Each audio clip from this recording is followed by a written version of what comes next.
Hello, I'm Gabriel Poesia, currently a PhD student at Stanford University.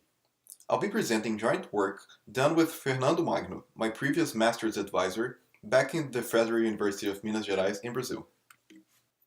We start with the observation that interprocedural context-sensitive analyses are highly common in modern compilers. These are static analyses that infer program properties across function calls, and thus are interprocedural. And that furthermore, consider each call in context differently, making them context-sensitive. The compiler's literature has many examples of context-sensitive points-to analysis, taint analysis, or even type inference in modern languages like TypeScript. In contrast, it's much harder to find examples of compiler optimizations that are also context-sensitive, even if we have powerful analysis to find potentially useful static information. When we look at how do context-sensitive optimizations get implemented, we can understand why they are unpopular. For example, let's take this simple program with the function f that takes a Boolean flag and then branches based on it.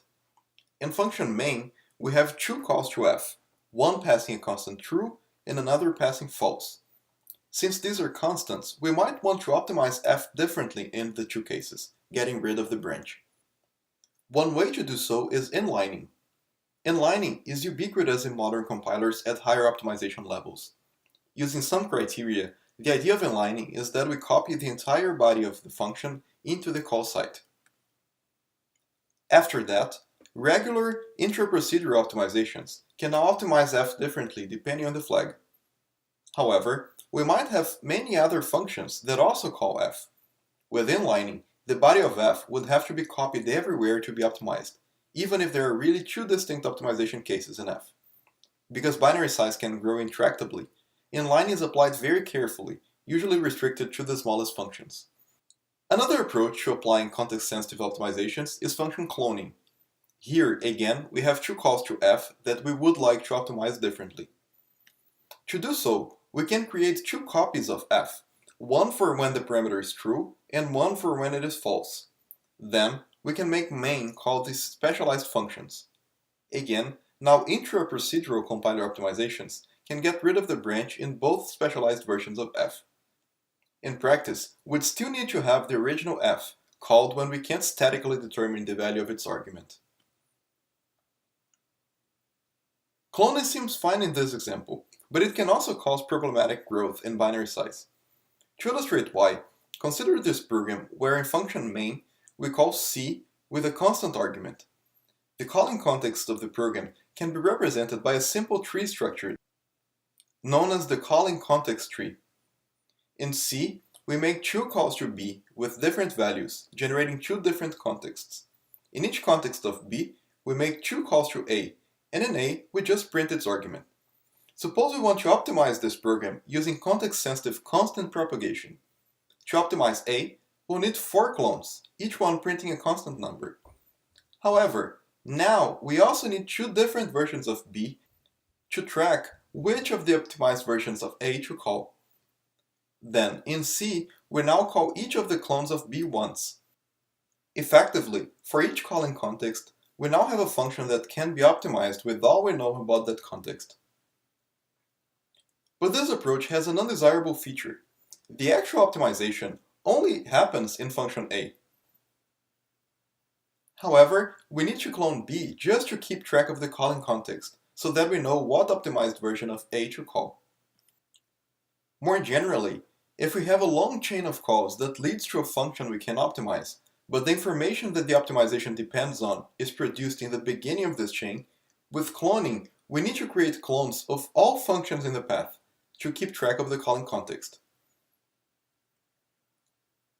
Instead, in our paper, we show a way to implement context-sensitive optimizations that does not need to create clones of the entire path. Instead, we only need to clone the optimized function to actually perform the optimization using the different pieces of information that flow to it. The key idea is that we use a deterministic finite automaton, or DFA for short, to keep track of context.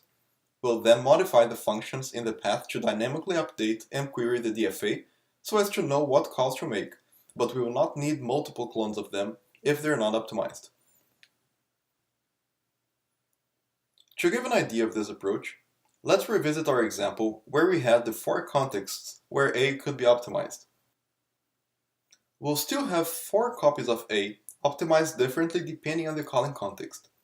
But now we'll only have one version of B. To decide what version of A to call, B now calls this function transition, which returns a pointer to the version of A that should be called depending on the current calling context. Transition also updates the state of the DFA, tracking the calling context. A transition of -1 is made upon return. The underlying state machine looks very similar to the calling context tree. Note that we only need one state for each context in the path to an optimization, not to all contexts in the program. We can implement transition with a simple giant switch statement. In the paper, we also described another implementation that doesn't actually need a function call to transition, and also handles exceptional contraflow. But this switch-based implementation is simpler to understand. To evaluate this idea, we implemented a context-sensitive version of constant propagation using both full cloning and a DFA. Our LLVM implementation is available on GitHub. We implemented it as a length time optimization so that we have access to the whole program. We evaluated our method in terms of compile time and binary size it adds, the runtime overhead of tracking context using the DFA, and how do these scale when the number of considered contexts grows. For compile time and binary sizes, we tested it on both SPEC CPU 2017 and the LLVM test suite. Even in the largest benchmarks, with tens of thousands of functions, context-sensitive optimizations are feasible, running in less than a minute in most cases.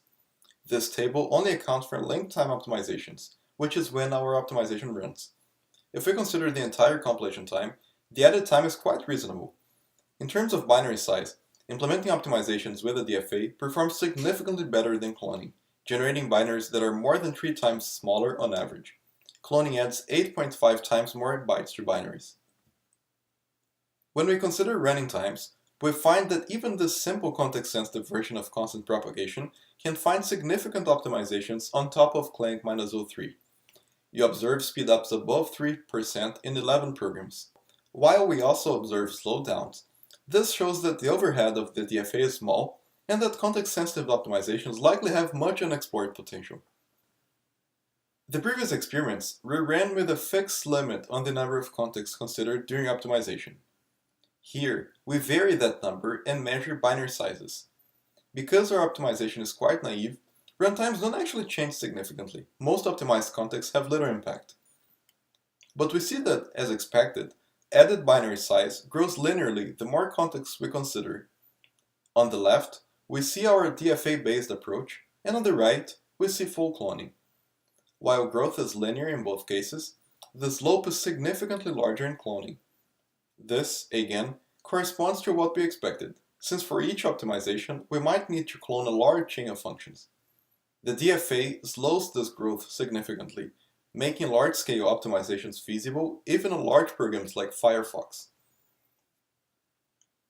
To summarize, in the paper, we show a practical method for implementing context-sensitive optimizations.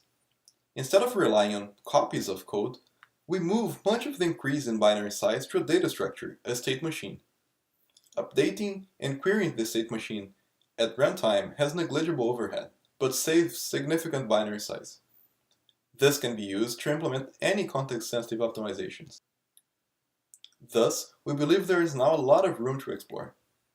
Thank you for listening, and please refer to the paper for details on the method and results.